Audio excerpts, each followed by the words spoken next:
사랑하는 성도님들, 오늘 우리가 함께 나눌 말씀은 정말 중요한 주제입니다. 혹시 이런 경험 있으십니까? 교회에서 부활에 대해 들을 때마다 마음 한편에 의문이 생기는 경험 말입니다. 정말 죽은 육체가 다시 살아날 수 있을까? 2000년 전 무덤에서 나오신 예수님이 정말 살과 뼈를 가진 몸으로 부활하신 것일까 하는 질문들 말입니다. 어떤 분들은 이런 의문을 품는 자신을 책망하며 더 믿어야겠다고 다짐하기도 하고, 또 어떤 분들은 목회자에게 질문하기를 주저하며 혼자 고민하기도 합니다. 하지만 사랑하는 믿음의 가족들, 이런 질문들은 잘못된 것이 아닙니다. 오히려 성경의 진리를 더 깊이 알고자 하는 갈망의 표현이라고 할 수 있습니다. 그런데 문제는 무엇입니까? 바로 부활에 대한 잘못된 이해가 우리의 신앙 전체를 흔들 수 있다는 것입니다. 부활을 잘못 이해하면 승천도, 재림도, 나아가 우리의 구원에 대한 소망도 모두 흔들리게 됩니다. 그래서 오늘 우리는 성경이 말하는 참된 부활의 의미를 함께 살펴보려고 합니다. 오늘 말씀을 통해 4가지 중요한 진리를 깨달으시게 될 것입니다. 첫 번째로는 성경이 말하는 죽음과 부활의 참된 의미가 무엇인지를 알게 되실 것입니다. 두 번째로는 예수님의 부활이 어떤 방식으로 이루어졌는지에 대한 성경적 증거들을 확인하시게 될 것입니다. 세 번째로는 왜 전통적인 육체 부활 해석이 문제가 되는지를 이해하시게 될 것입니다.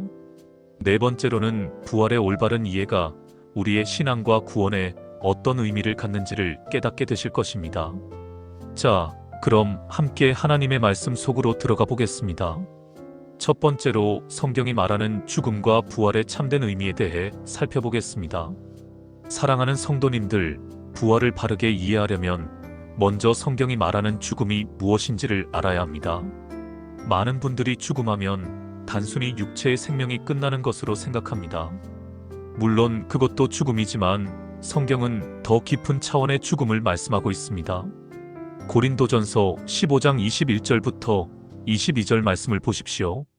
고린도전서 15장 21절부터 22절 사망이 한 사람으로 말미암았으니 죽은 자의 부활도 한 사람으로 말미암는도다. 아담 안에서 모든 사람이 죽은 것 같이 그리스도 안에서 모든 사람이 삶을 얻으리라. 여기서 말하는 죽음이 단순히 육체적 죽음만을 의미할까요? 그렇다면 아담이 선악과를 먹던 그날에 죽었다는 창세기의 말씀은 어떻게 이해해야 할까요? 아담은 선악과를 먹은 후에도 930년을 더 살았습니다. 그럼 하나님께서 거짓말을 하신 것일까요? 절대 그렇지 않습니다. 성경이 말하는 죽음의 핵심은 바로 영적 죽음입니다. 하나님과의 관계가 끊어진 상태, 그것이 바로 성경이 말하는 참된 죽음입니다. 에스겔 18장 4절과 20절을 보시기 바랍니다. 에스겔 18장 4절 모든 영혼이 다 내게 속한지라 아버지의 영혼이 내게 속함같이 아들의 영혼도 내게 속하였나니 범죄하는 영혼은 죽을지라. 에스겔 18장 20절 범죄하는 그 영혼은 죽을지라. 아들은 아버지의 죄악을 담당하지 아니할 것이요 아버지는 아들의 죄악을 담당하지 아니하리니 의인의 의도 자기에게로 돌아가고 악인의 악도 자기에게로 돌아가리라. 여기서도 분명히 말씀하고 계십니다. 범죄하는 영혼이 죽는다고 하셨습니다. 그렇다면 부활은 무엇입니까? 죽었던 영혼이 다시 살아나는 것입니다. 하나님과 끊어졌던 관계가 다시 회복되는 것입니다. 요한복음 5장 24절 말씀을 보십시오. 요한복음 5장 24절 내가 진실로 진실로 너희에게 이르노니 내 말을 듣고 또 나 보내신 이를 믿는 자는 영생을 얻었고 심판에 이르지 아니하나니 사망에서 생명으로 옮겼느니라. 정말 놀라운 말씀이 아닙니까? 예수님의 말씀을 듣고 믿는 자는 이미 사망에서 생명으로 옮겼다고 하셨습니다. 이것이 바로 영적 부활입니다. 육체가 무덤에서 나오는 것이 아니라 죄로 죽었던 영혼이 하나님의 말씀을 통해 다시 살아나는 것입니다. 그런 경험이 있으십니까? 하나님의 말씀을 들을 때 마음이 뜨거워지고 새로운 소망이 생기고 세상이 달리 보이기 시작하는 경험 말입니다. 바로 그것이 부활의 체험입니다. 요한복음 6장 63절에서 예수님께서 이렇게 말씀하셨습니다. 요한복음 6장 63절 살리는 것은 영이니 육은 무익하니라 내가 너희에게 이른 말은 영이요 생명이라. 예수님께서 이 땅에 오신 목적이 무엇이었습니까? 죽은 육체를 살리려고 오신 것이 아닙니다. 죽은 영을 살리려고 오신 것입니다. 당시 사람들이 육체는 살아 있었지만 영은 죽어 있었습니다. 그래서 예수님께서 오셔서 하나님의 말씀을 전하시고 그 말씀을 통해 죽었던 영들을 살리신 것입니다. 나사로의 경우를 생각해 보십시오. 예수님께서 나사로를 살리셨지만 나사로는 결국 육은 다시 죽었습니다. 야이로의 딸도 마찬가지입니다. 나인성 과부의 아들도 마찬가지입니다. 만약 부활이 육체를 살리는 것이라면 왜 이들은 다시 죽어야 했을까요? 이것은 예수님의 기적이 단순한 육체의 소생이 아니라 영적 부활의 표징이었음을 보여주는 것입니다. 베드로전서 3장 18절 말씀을 보십시오. 베드로전서 3장 18절 그리스도께서도 단번에 죄를 위하여 죽으사 의인으로서 불의한 자를 대신하셨으니 이는 우리를 하나님 앞으로 인도하려 하심이라. 육체로는 죽임을 당하시고 영으로는 살리심을 받으셨느니라. 여기서 베드로 사도가 무엇이라고 증언하고 있습니까? 예수님께서 육체로는 죽임을 당하셨지만 영으로는 살리심을 받으셨다고 하지 않습니까? 이것이 바로 부활의 참된 의미입니다. 육체의 회생이 아니라 영의 부활인 것입니다. 부활은 먼 미래의 일이 아니라 지금 여기서 일어나는 현실입니다. 하나님의 말씀을 듣고 믿는 순간 우리는 이미 사망에서 생명으로 옮겨진 것입니다. 이것이 바로 예수님께서 주신 영생의 선물입니다. 두 번째로 예수님의 부활이 어떤 방식으로 이루어졌는지에 대한 성경적 증거들을 살펴보겠습니다. 많은 성도님들이 궁금해하시는 것 중 하나가 바로 이것입니다. 예수님께서 정말 육체로 부활하신 것일까 아니면 영으로 부활하신 것일까 하는 문제입니다. 이 문제를 해결하기 위해서는 성경의 기록들을 자세히 살펴봐야 합니다. 먼저 부활 후 제자들의 반응을 보십시오. 정말 흥미로운 사실들이 발견됩니다. 요한복음 20장 11절부터 15절을 보시기 바랍니다. 막달라 마리아가 무덤 밖에서 울고 있을 때 부활하신 예수님께서 나타나셨습니다. 그런데 마리아는 예수님을 알아보지 못했습니다. 동산지기인 줄 알았다고 기록되어 있습니다. 이상하지 않습니까? 만약 예수님께서 십자가에 달리시기 전과 똑같은 육체로 부활하셨다면 3년 동안 함께 지냈던 마리아가 어떻게 알아보지 못할 수 있겠습니까? 누가복음 24장의 엠마오로 가는 두 제자의 경우는 더욱 놀랍니다. 13절부터 16절을 보시면 두 제자가 예수님과 함께 길을 걸으며 대화를 나누었지만 예수님인 줄 알지 못했다고 기록되어 있습니다. 그들이 예수님을 알아본 것은 떡을 떼시는 순간이었습니다. 그런데 30절과 31절을 보시면 더욱 흥미로운 기록이 나옵니다. 예수님께서 떡을 떼어 주시자 그들의 눈이 밝아져 예수님인 줄 알게 되었는데 그 순간 예수님께서 그들에게 보이지 않으셨다고 했습니다. 이것은 무엇을 의미합니까? 요한복음 21장의 디베랴 바닷가 사건도 마찬가지입니다. 1절부터 4절을 보시면 제자들이 밤새 고기를 잡았지만 잡지 못했을 때 예수님께서 나타나셨습니다. 그런데 여기서도 제자들은 예수님을 알아보지 못했습니다. 이런 사건들이 우연일까요? 절대 그렇지 않습니다. 이것은 부활하신 예수님의 몸이 이전의 육체와는 다른 차원의 존재였음을 보여주는 중요한 증거들입니다. 더욱 결정적인 증거는 요한복음 20장 19절에 기록된 사건입니다. 제자들이 유대인들을 두려워하여 문들을 닫고 있었는데 예수님께서 와서 그들 가운데 서셨다고 했습니다. 닫힌 문을 어떻게 통과하실 수 있었을까요? 육체라면 불가능한 일입니다. 이것은 예수님께서 영체로 나타나셨기 때문에 가능한 일이었습니다. 사도 바울의 다메섹 도상 체험도 중요한 증거입니다.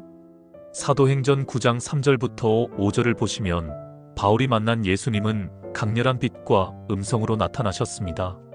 만약 예수님께서 육체로 부활하셨다면 바울도 육체적인 형상을 보았어야 하지 않겠습니까? 하지만 바울이 경험한 것은 영적인 현현이었습니다. 그런데 여기서 한 가지 의문이 생길 수 있습니다. 그럼 예수님께서 제자들과 함께 음식을 드신 것은 어떻게 설명할 수 있을까요?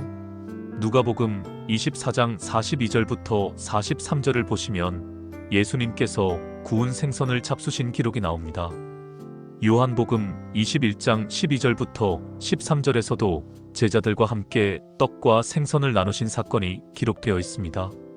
이것 때문에 많은 분들이 예수님께서 육체로 부활하셨다고 생각합니다. 하지만 이것은 영체의 실제성을 보여주는 것이지 육체 부활을 증명하는 것이 아닙니다. 구약 성경을 보시면 영적 존재들도 음식을 먹을 수 있음을 보여줍니다. 창세기 18장에서 아브라함을 찾아온 천사들이 음식을 먹었고 창세기 19장에서도 롯을 방문한 천사들이 음식을 먹었습니다. 이것은 영체도 차원에 따라 다른 형태를 가질 수 있음을 보여줍니다. 완성된 영체는 만질 수도 있고 음식을 먹을 수도 있습니다. 마치 물은 잡히지 않지만 얼음은 잡히는 것과 같은 원리입니다. 누가복음 24장 36절부터 39절에서 예수님께서 하신 말씀을 보십시오. 누가복음 24장 39절 내 손과 발을 보고 나인 줄 알라 또 만져보라 영은 살과 뼈가 없으되 너희 보는 바와 같이 나는 있느니라. 이 말씀을 많은 분들이 육체 부활의 증거로 이해합니다. 하지만 이것은 완성된 영체와 불완전한 영을 구별하여 말씀하신 것입니다. 일반적인 영은 형체가 없어서 만질 수 없지만 완성된 영체는 실제적인 형태를 가지고 있다는 의미입니다. 가장 결정적인 증거는 고린도전서 15장 바울의 가르침입니다. 42절부터 44절을 보시기 바랍니다.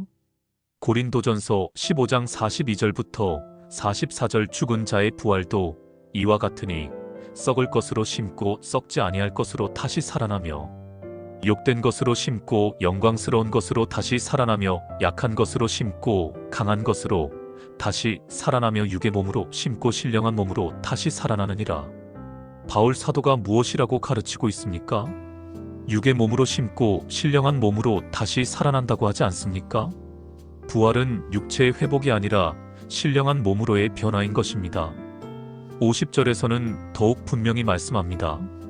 고린도전서 15장 50절 형제들아 내가 이것을 말하노니 혈과 육은 하나님의 나라를 유업으로 받을 수 없고 또한 썩는 것은 썩지 아니하는 것을 유업으로 받지 못하느니라.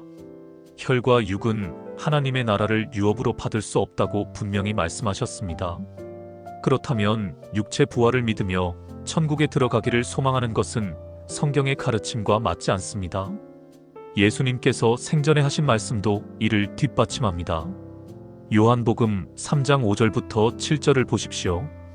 요한복음 3장 6절 육으로 난 것은 육이요 영으로 난 것은 영이니 육은 육이고 영은 영이라고 분명히 구분하셨습니다. 따라서 부활은 육에서 영으로의 차원 변화인 것입니다. 예수님의 마지막 만찬에서 하신 말씀도 중요합니다.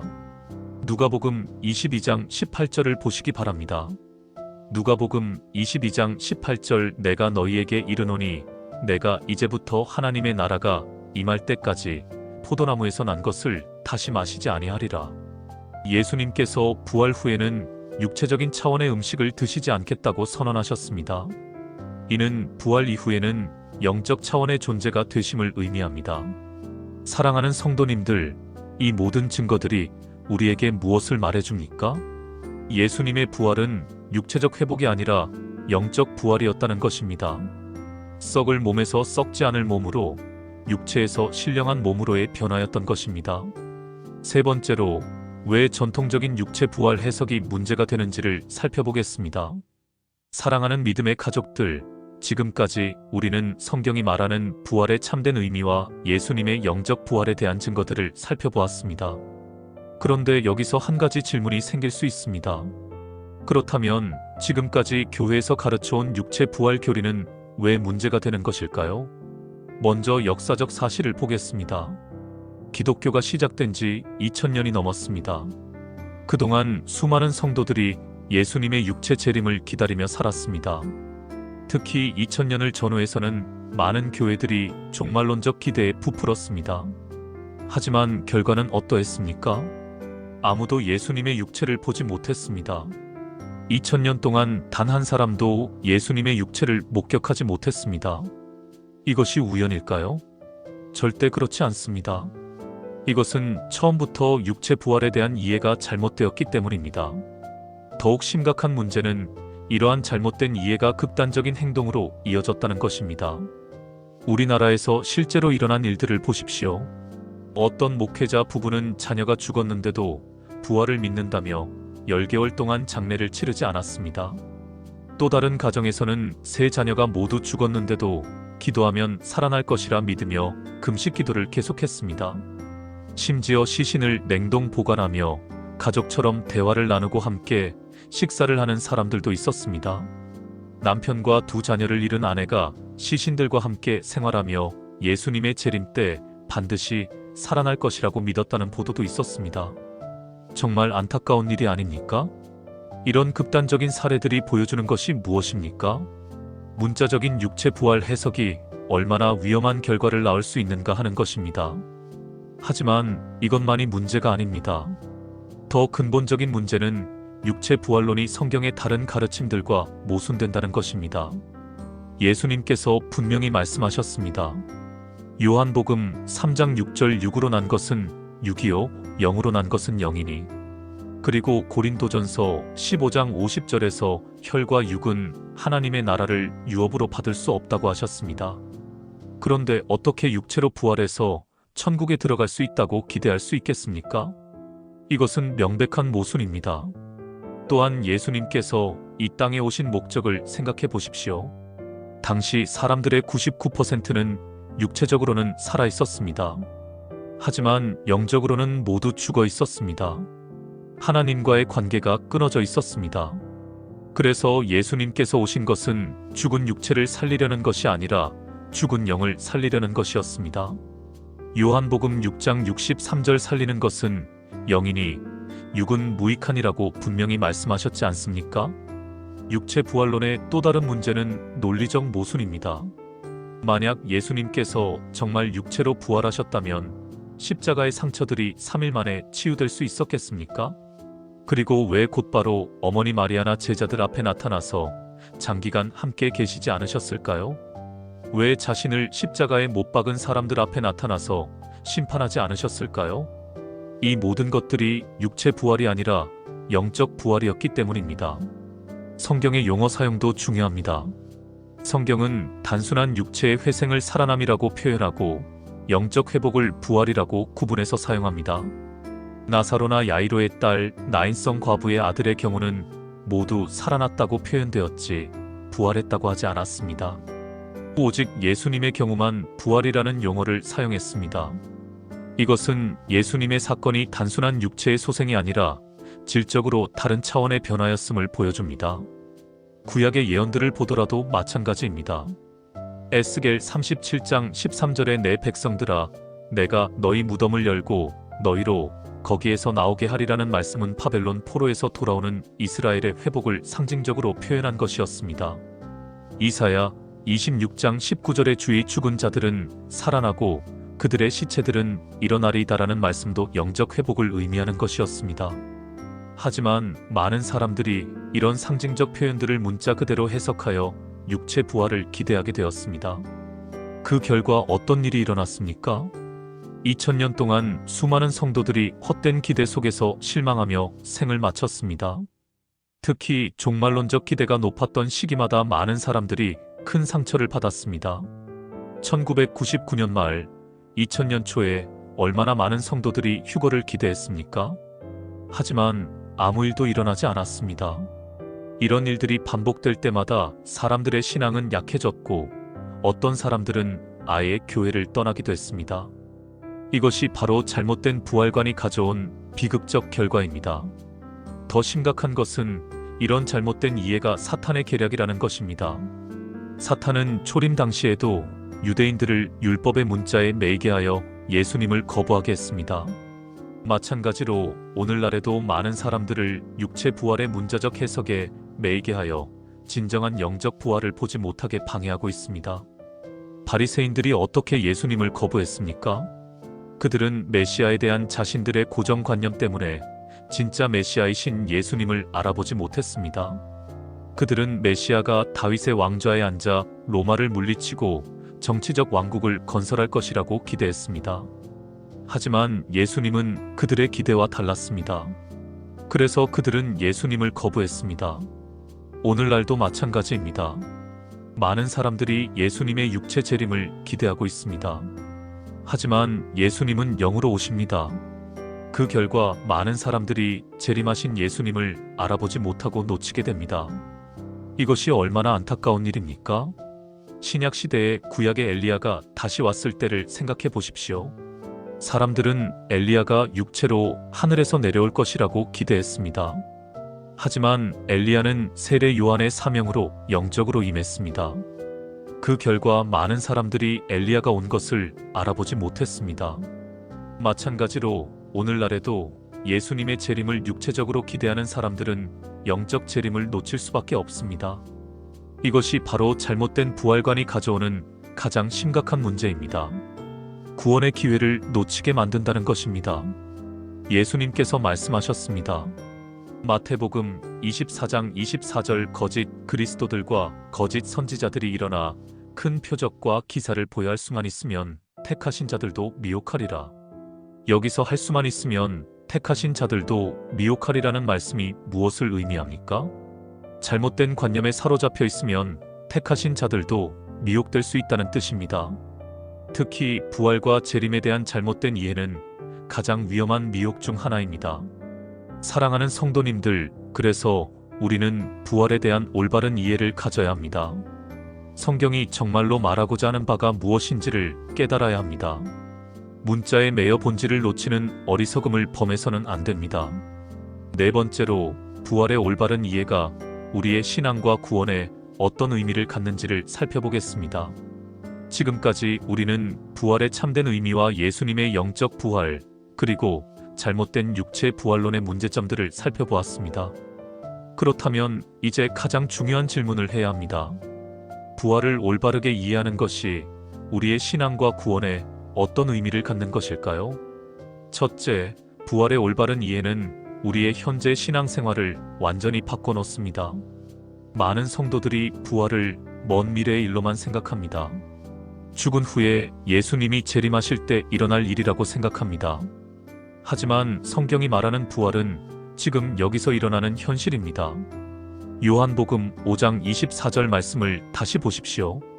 요한복음 5장 24절 내가 진실로 진실로 너희에게 이르노니 내 말을 듣고 또 나 보내신 이를 믿는 자는 영생을 얻었고 심판에 이르지 아니하나니 사망에서 생명으로 옮겼느니라. 옮겼느니라는 과거형입니다. 이미 일어난 일이라는 뜻입니다. 하나님의 말씀을 듣고 믿는 순간 우리는 이미 사망에서 생명으로 옮겨졌습니다. 이것이 바로 부활입니다. 그런 경험이 있으십니까? 하나님의 말씀을 들을 때 가슴이 뜨거워지고 새로운 소망이 생기고 절망적이었던 상황이 다르게 보이기 시작하는 경험 말입니다. 세상이 달리 보이고 사람들이 달리 보이고 내 자신도 달리 보이는 경험 말입니다. 바로 그것이 부활의 체험입니다. 죄로 죽었던 영이 하나님의 말씀을 통해 다시 살아나는 것입니다. 이것을 깨달으면 우리의 신앙생활이 얼마나 달라집니까? 부활이 먼 미래의 희망이 아니라 지금 여기서 경험하는 현실이 됩니다. 매일매일 하나님의 말씀을 통해 더욱 온전한 부활의 삶을 살아갈 수 있게 됩니다. 둘째, 부활의 올바른 이해는 승천과 재림에 대한 바른 깨달음을 줍니다. 예수님의 부활이 영적 부활이었다면 승천도 영적 승천이었습니다. 사도행전 1장 9절을 보시면 예수님께서 구름에 가려져 보이지 않게 되셨다고 기록되어 있습니다. 그리고 11절에서 천사들이 이 예수는 하늘로 올려지신 그대로 오시리라고 말했습니다. 이것은 무엇을 의미합니까? 영으로 가신 그대로 영으로 다시 오신다는 뜻입니다. 구약시대를 보십시오. 모세는 어떻게 다시 왔습니까? 850년 후에 영으로 와서 새로운 육을 사용했습니다. 엘리야는 어떻게 다시 왔습니까? 하늘로 승천한 지 약 850년 후에 세례 요한의 사명으로 영적으로 임했습니다. 마찬가지로 예수님의 재림도 영으로 임하시되 시대에 합당한 육을 사용하여 역사하십니다. 이것을 이해하지 못하면 재림을 놓치게 됩니다. 초림 당시 유대인들이 메시아를 놓친 것처럼 오늘날에도 많은 사람들이 재림을 놓칠 수 있습니다. 셋째, 부활의 올바른 이해는 우리의 구원관을 바로잡아 줍니다. 많은 성도들이 구원을 죽은 후의 일로만 생각합니다. 죽어서 천국에 가는 것이 구원이라고 생각합니다. 하지만 성경이 말하는 구원은 지금 여기서 시작됩니다.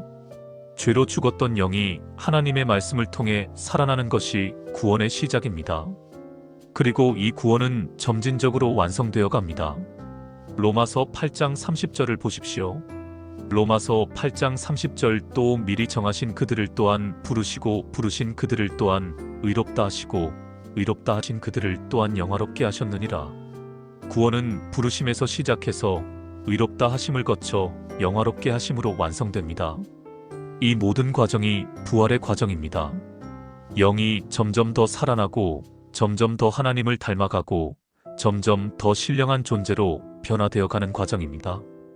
이것을 깨달으면 구원에 대한 우리의 이해가 완전히 달라집니다. 구원이 단순히 죽어서 천국 가는 것이 아니라 지금 여기서 하나님의 형상을 회복해가는 과정임을 알게 됩니다. 넷째, 부활의 올바른 이해는 우리의 삶의 목적을 분명하게 해줍니다. 우리가 이 땅에서 살아가는 목적이 무엇입니까? 단순히 세상적 성공을 이루고 편안하게 살다가 죽는 것이 목적일까요? 절대 그렇지 않습니다. 우리의 목적은 부활의 삶을 사는 것입니다. 죄로 죽었던 영이 하나님의 말씀을 통해 살아나고 점점 더 하나님을 닮아가며 결국 신령한 몸으로 변화되어 하나님과 영원히 함께 사는 것입니다. 이것이 우리의 궁극적 목적입니다. 고린도전서 15장 51절부터 52절을 보십시오. 고린도전서 15장 51절부터 52절 보라. 내가 너희에게 비밀을 말하노니 우리가 다 잠잘 것이 아니요 마지막 나팔에 홀연히 다 변화되리니 나팔 소리가 남의 죽은 자들이 썩지 아니할 것으로 다시 살아나고 우리도 변화되리라. 여기서 말하는 변화가 무엇입니까? 육체가 다시 살아나는 것이 아니라 썩을 몸에서 썩지 않을 몸으로 육체에서 신령한 몸으로 변화되는 것입니다. 이것이 바로 우리의 소망입니다. 이런 소망을 품고 살 때 우리의 삶이 얼마나 달라집니까? 세상의 것들에 매이지 않게 됩니다. 영원한 가치를 추구하게 됩니다.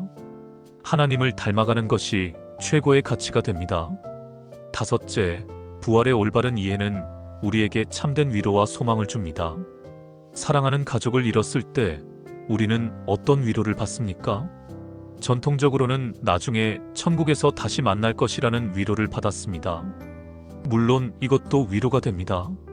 하지만 부활의 참된 의미를 알면 더 큰 위로를 받을 수 있습니다. 사랑하는 사람이 하나님을 믿고 죽었다면 그 영은 이미 하나님께로 돌아갔습니다. 그리고 우리도 부활의 삶을 살면서 영적으로 그와 교통할 수 있습니다.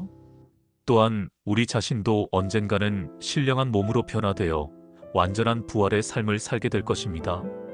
이것이 얼마나 큰 위로와 소망이 됩니까?